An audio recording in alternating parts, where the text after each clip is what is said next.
अस्सलाम वालेकुम जी।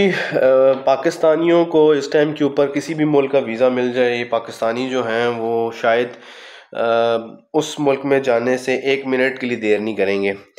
पाकिस्तानियों के इस टाइम बहुत सारे लोग जो हैं वो रोमानिया की तरफ जा रहे हैं, और रोमानिया पिछले चंद सालों में एक ऐसा मुल्क बन गया है जो कि शायद पाकिस्तानियों के लिए यूरोप में एक एंट्री का समझ लें कि हॉट केक है।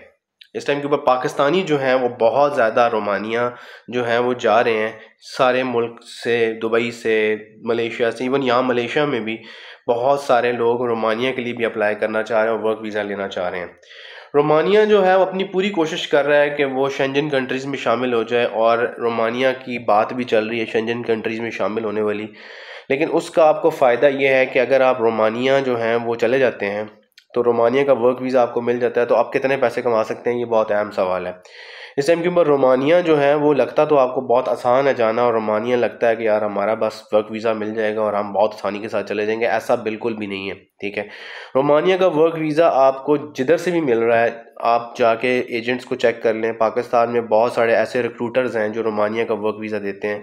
हमारे चैनल के ऊपर भी आपको बहुत सारी वीडियोस आपको ऐसी मिलती रहती हैं जो रोमानिया का वर्क वीज़ा आता है, और हम बताते भी रहते हैं कि यार यहाँ से वर्क वीज़ा मिल रहा है, आप जाके अपनी किस्मत आजमाई ज़रूर कर लें। लेकिन रोमानिया का जो वर्क वीज़ा है वो इस वजह से भी ज़्यादा जो है वो इस टाइम के ऊपर इसकी इम्पोर्टेंस बन गई है इंडियंस और पाकिस्तानियों के लिए, कि रोमानिया जो है हो सकता है कि 2030 तक शेंजन कंट्रीज़ में शामिल हो जाए। और शेंजन कंट्री में जैसे ही शामिल हो जाएगा तो रोमानिया के वीज़े की और रोमानिया की पासपोर्ट की एक वर्थ बन जाएगी, ठीक है। अब रोमानिया में आप पैसे कितने कमा सकते हैं, ये बहुत अहम सवाल है, और ख़र्चा कितना है आपका। देखिए रोमानिया में अगर आप मिनिमम सैलरी भी, एक आम सा जो वर्कर है, एक आम सा लेबर है, वो तकरीबन 600 यूरो से लेकर 1000 यूरो तक कमा सकता है अगर वो ओवर टाइम नहीं लगाता। तो अगर वो ओवर टाइम लगा लेता है तो ये वाले पैसे जो हैं वो मतलब 1200-1500 यूरो तक भी चले जाते हैं। अब यूरो की जो इस टाइम के ऊपर इम्पोर्टेंस है डॉलर्स के बाद, वो एक बहुत बड़ी है, और एक आप अच्छे ऐसे पैसे कमा सकते हैं।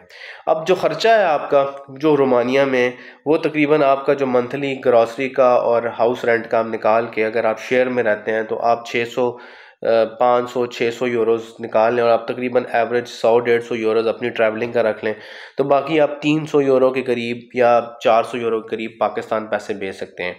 अब यहाँ पे जो अहम इम्पॉर्टेंट चीज़ है जो बहुत ज़रूरी है वो है लैंग्वेज।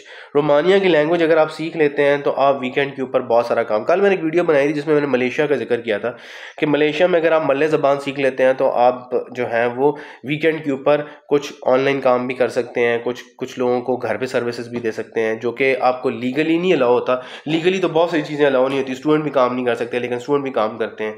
लेकिन अगर आप लीगली, आपको एक काम आता है, आपको एक अच्छा हुनर आता है, आपको अच्छी स्किल आती है, आप गाड़ी का काम आपको आता है, आप अगर कि रेस्टोरेंट में काम कर सकते हैं, आप जो हैं वो अगर फॉर एग्जांपल कोई ऑटो मैकेनिक हैं, आप अगर प्लम्बर हैं, मतलब इस तरह का काम अगर आप करते हैं, आपके पास इतवार का दिन फुल फ्री होता है, तो आप सिंपल ऑनलाइन प्रमोशन करके आप वहाँ से भी थोड़े बहुत पैसे बना लेते हैं। लेकिन उसके लिए आपको लोकल लैंग्वेज आपको आनी चाहिए, लोकल लोगों के साथ कम्युनिकेट करने के लिए। अगर आपको लोकल लैंग्वेज नहीं आती तो फिर आपको थोड़ा सा मुश्किल होता है जो है इस तरह के काम ढूंढने में।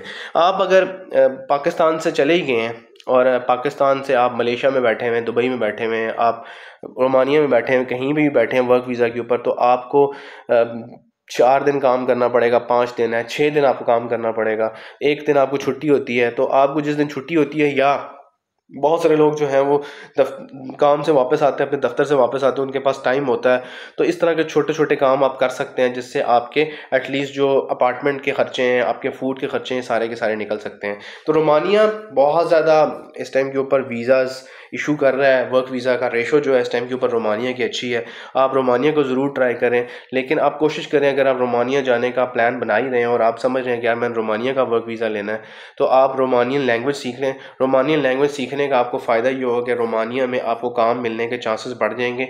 आगे 5-6 साल के बाद अगर आपको शेंजन कंट्री में शामिल आप हो जाते हैं तो आप समझ लें कि आपको इससे बड़ी और क्या अपॉर्चुनिटी मिल सकती है। तो रोमानिया के लिए अगर आप अप्लाई कर रहे हैं, रोमानिया का अप्लाई करने का सोच रहे हैं, तो इन बातों का ज़रूर ख्याल रखें ताकि आपको आने वाले दिनों में और आने वाले सालों में फ़ायदा हो। क्योंकि अगर आप अपनी जॉब के अलावा या वर्क वीज़ा के अलावा 500-600 यूरोज़ इन छोटे छोटे कामों से कमा लेंगे महीने का, तो आपका एटलीस्ट वहाँ पे जो खाने का ख़र्चा है और जो आपका रहने का ख़र्चा है वो निकल आएगा। तो जो आपको सैलरी प्रॉपर मिल रही है वो आप पाकिस्तान भेज सकते हैं।